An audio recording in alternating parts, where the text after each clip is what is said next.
Hello students, there is a good news for you. Now you can write the same matter at different speeds. Link of the same is given in the description box. Thank you. Start.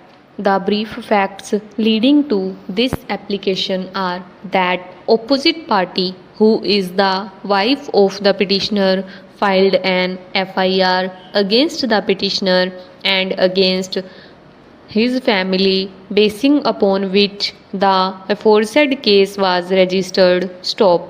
The petitioner was charged under sections 498A and 379 of the Indian Penal Code and section 4 of the Dowry Prohibition Act, read with section 34 of IPC. Stop.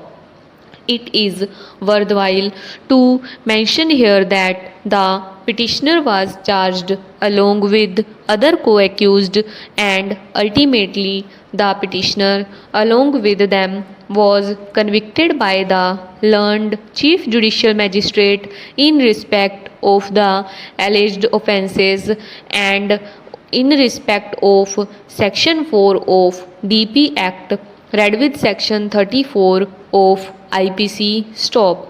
All of them were sentenced to undergo rigorous imprisonment for a period of 2 years and to pay a fine of rupees 5,000 each. Stop.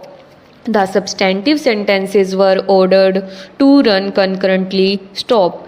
The said order of conviction was challenged in criminal appeal before the first additional sessions judge, and while disposing of the appeal, the learned additional sessions judge set aside the order of conviction and sentence under section 4 of DP Act, maintained the order of conviction and sentence under sections 498A oblique 34 of IPC passed by the trial court against all the accused persons, and that under section 406 of IPC against the present petitioners only. Stop.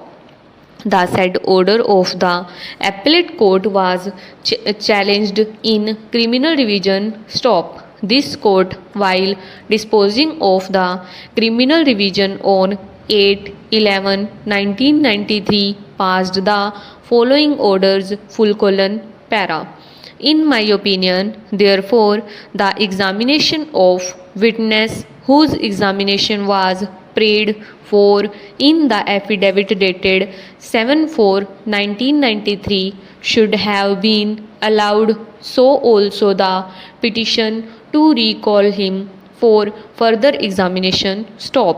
Accordingly, set aside the order of conviction and sentence passed by the appellate court in the criminal appeal and remand it to the appellate court for the disposal of said appeal afresh after taking the evidence of PW4 and further examination of other witnesses as may be considered necessary in the opinion of the court in connection with the proof of the allegations made in the petition, and also after examining PW4 on being recalled and after examining such other witnesses as the court may consider for necessary consideration of the evidence that may come from PW4 on his re-examination, and shall dispose of the appeal thereafter in accordance with law. Stop.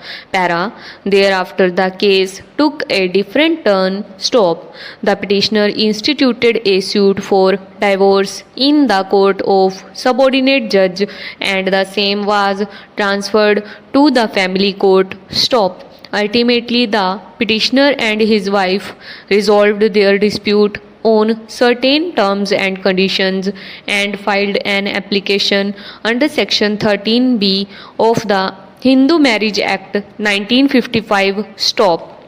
A copy of the joint application was filed before this court, which has been annexed as Annexure 1 to this petition. Stop. The terms of compromise set forth in the said application were as follows: para. There shall be a decree for divorce dissolving the marriage of the parties. Stop. The opposite party has accepted a sum of rupees 3 lakhs paid to her through several pay orders and also in cash in presence of the court towards all her present and future claim, including the share in the ancestral and self-acquired properties of the petitioner and the alleged dowry articles said to have been given before or at the time of or any time subsequent to their marriage. Stop. The opposite party hereby releases the petitioner from the obligation to maintain her on any account whatsoever. Stop.